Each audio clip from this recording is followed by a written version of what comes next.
Sir, ये women reservation bill के लिए बात जो कर रहे, ये एक्चुअली देश को सरकार बताना चाहते हैं जो अपोजिशन वुमेन का अगेंस्ट में है।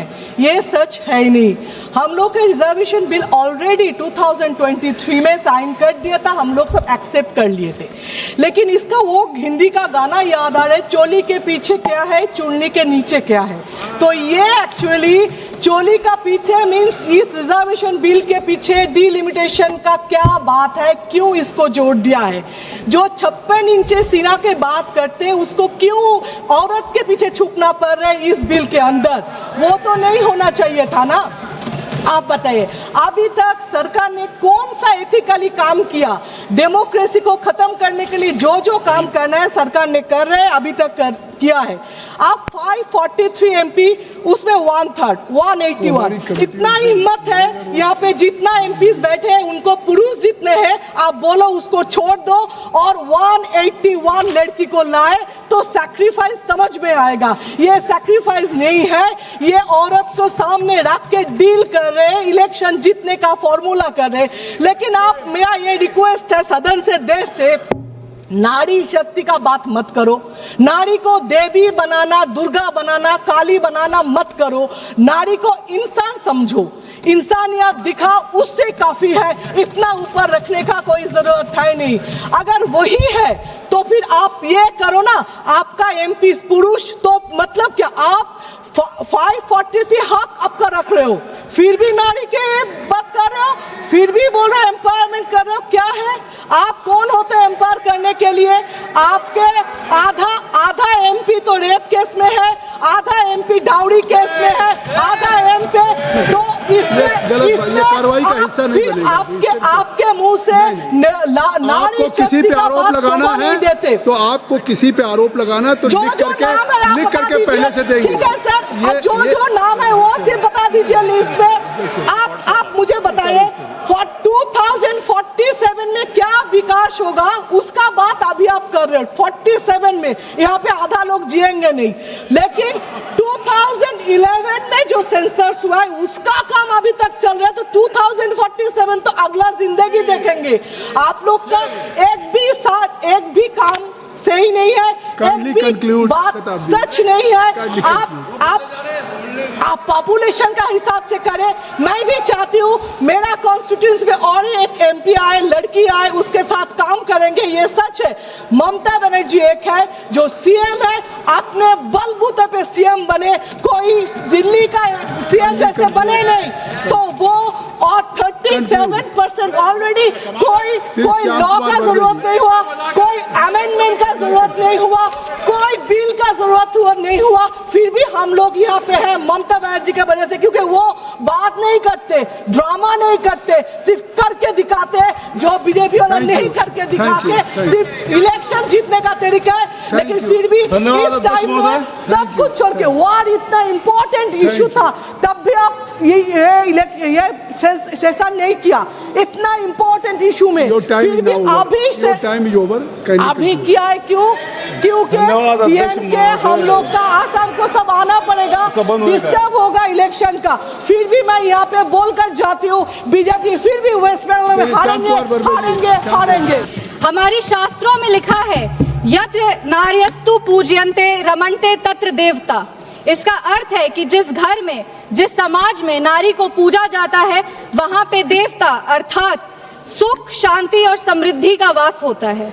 महोदय, ये जो बिल है महज कागज का टुकड़ा नहीं, पर ये उन करोड़ों माताओं बहनों के आत्मसम्मान का, अधिकारों का घोषणा पत्र है। ये केवल एक अमेंडमेंट नहीं, बल्कि सदियों से जो उनकी तपस्या है, जो उनके संघर्ष है, उसका ये परिणाम है। ये सदियों की बंदिशों को, रूढ़ियों को तोड़ने का ऐलान है और ये पूरे देश में मातृशक्ति का हक और सम्मान देने का एक बहुत खूबसूरत सुनहरा अवसर है। हमारे यशस्वी प्रधानमंत्री श्री नरेंद्र मोदी जी ने पूरे विश्व को बता दिया है कि विमेन डेवलपमेंट और विमेन लेड डेवलपमेंट का क्या अंतर होता है। जैसा कि वो कहते हैं कि नारी सशक्तिकरण का दौर गया, अब नारी नेतृत्व की बारी है। इसी पे हम एक पंक्ति पढ़ना चाहेंगे, सदियों की इन जंजीरों का अब मिट रहा निशान है, नारी शक्ति के उदय का एक ये नया विधान है। वक्त के इस दौर में शान है। मेरी प्यारी माताओं बहनों, तू ही नए भारत की नींव, तू ही इसकी शान है।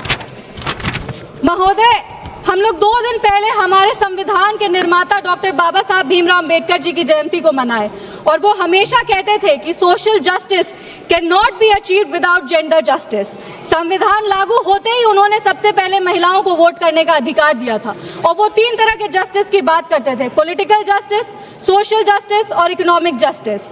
ट्रिपल तलाक, बेटी बचाओ बेटी पढ़ाओ के माध्यम से हमने महिलाओं में सोशल जस्टिस को डिलीवर किया। उज्ज्वला योजना, ड्रोन दीदी, जीविका दीदी के माध्यम से हमने महिलाओं में इकोनॉमिक जस्टिस को डिलीवर किया, और आज इस आरक्षण के तहत हम महिलाओं में पॉलिटिकल जस्टिस को डिलीवर करने के लिए यहाँ खड़े हुए हैं। अब भारत को विश्व गुरु बनने से कोई नहीं रोक सकता, क्योंकि अब यहाँ पे जो नीतियों का निर्माण होगा उसमें आधी आबादी की भी उतनी ही भागीदारी होगी, और जो यहाँ पे महिलाएं होंगी वो हमारे देश का प्रतिनिधित्व करेंगी। महोदय, हम बिहार की धरती से आते हैं, बिहार की गौरवशाली धरती से आते हैं। वहाँ की महिलाओं ने अपने नेतृत्व से, अपने हुनर से पूरे विश्व में भारत का मान बढ़ाया है। वो लोकगीत गायिका शारदा सिन्हा जी हो, वो दरभंगा की भावना कंठ जी हो, वो मुजफ्फरपुर की शिवांगी सिंह जी हो, इन सब बेटियों ने बिहार के साथ साथ देश का भी मान विश्व स्तर पर बढ़ाया है। हमारे राष्ट्रीय अध्यक्ष श्री चिराग पासवान जी हमेशा अपने vision Bihar first, Bihari first की बात करते हैं, और वो ये जानते हैं कि बिहार फर्स्ट और बिहारी फर्स्ट को आधी आबादी के सहयोग के बिना नहीं डिलीवर किया जा सकता। हमारी सरकार, एनडीए की सरकार, बिहार में पूरे देश में बिहार पहला राज्य था। पूर्व मुख्यमंत्री श्री नीतीश कुमार जी के नेतृत्व में बिहार ने 50% आरक्षण लागू करके महिलाओं को ग्रामीण लेवल पे विमेन लीडर्स बनाने का हक दिया। 2006 में पंचायती राज संस्थानों में 50% आरक्षण दिया। 2007 में अर्बन लोकल बॉडीज में 50% आरक्षण दिया। 2016 में सरकारी नौकरी में 35% आरक्षण दिया, और ये करके महिलाओं के आत्मसम्मान को, महिलाओं के अधिकार को उन्होंने अपनी प्राथमिकता दी। आज बिहार की जीविका दीदी जो है वो देश भर की आजीविका दीदियों के लिए एक उदाहरण बनी है। लेकिन इस देश का और ये बिहार का विडंबना है कि जहां एक तरफ एनडीए ने बेटियों को, माताओं को, बहनों को आगे रखा, वहीं बिहार के विपक्ष की एक पार्टी है जिनके सांसद सरेआम सदन में इस बिल को फाड़ के टुकड़ा टुकड़ा किए थे, बेटियों के सपने को चूर चूर इसी सदन में किए थे। वो और कोई नहीं, सुरेंद्र यादव जी हैं। आज हमारे यशस्वी प्रधानमंत्री श्री नरेंद्र मोदी जी की विजनरी लीडरशिप, उन्होंने जो विजनरी लीडरशिप दिखाई है वो इस देश की माँ, बेटियों और बहनों के लिए एक नए युग की शुरुआत है। उन्होंने सिर्फ आरक्षण ही नहीं दिया, उन्होंने संरक्षण, सम्मान और सशक्त नेतृत्व का भी अधिकार दिया। विपक्ष भले ही एक महिला प्रधानमंत्री बनाए, लेकिन इस देश का दुर्भाग्य है कि उस महिला प्रधानमंत्री ने महिलाओं के लिए कुछ नहीं किया। 1984 में ब्रूट मेजॉरिटी के बावजूद वो इस विधेयक को पारित नहीं कर पाए। 2010 में राज्यसभा से पास होने के बाद लोकसभा में भी विपक्ष के साथ होने के बावजूद वो इस बिल को पारित नहीं कर पाए, और ये सिर्फ और सिर्फ इसीलिए हुआ क्योंकि इनका पॉलिटिकल विल तब भी नहीं था इसको पारित करने का, और इनका पॉलिटिकल विल आज भी नहीं है इसको पारित करने का। हम सरकार के प्रति आभार व्यक्त करते हैं कि महिला आरक्षण के साथ साथ वो जो ये परिसीमन पर स्पष्ट और पारदर्शी तरीके से जो कानून ला रहे हैं वो आने वाले समय में देश के लिए गुड गवर्नेंस का एक उदाहरण बनेगा।